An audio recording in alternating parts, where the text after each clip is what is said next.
This is a true story that happened one hot summer night. A taxi picked up a young woman in front of the National Central Hospital. The driver asked, "Where would you like to go?" And the woman, wearing a floral dress, replied in a soft voice, "Yoshida Town." After a while, the driver tried to make conversation. "It's quite muggy today, isn't it?" But the woman did not respond.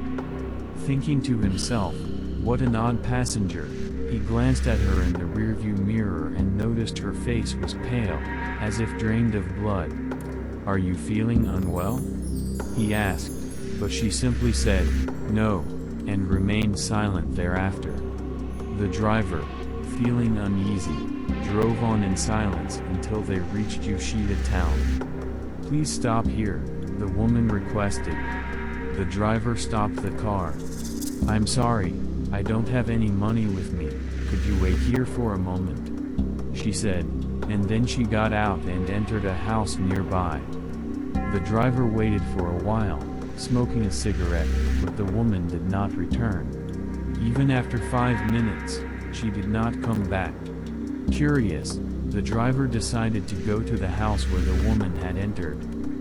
"Good evening," he greeted as a woman in her 50s came out. "What can I do for you?" she asked. "Well, a young woman entered your house a little while ago. I haven't received the taxi fare yet," he explained. The woman looked puzzled and asked, "What did she look like?" The driver described, "She was young, about 20, wearing a floral dress."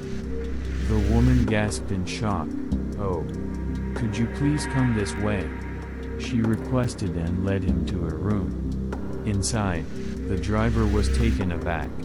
There was a memorial altar, and in a black framed photo, a young woman in a floral dress smiled back at him. "This is her. I picked her up from the hospital," he said, stunned. "Yes, that's my daughter," the woman replied tearfully. "She passed away this afternoon at the Central Hospital. Tonight is her wake. Perhaps her spirit wanted to return home, so she took your taxi." This was indeed a true story.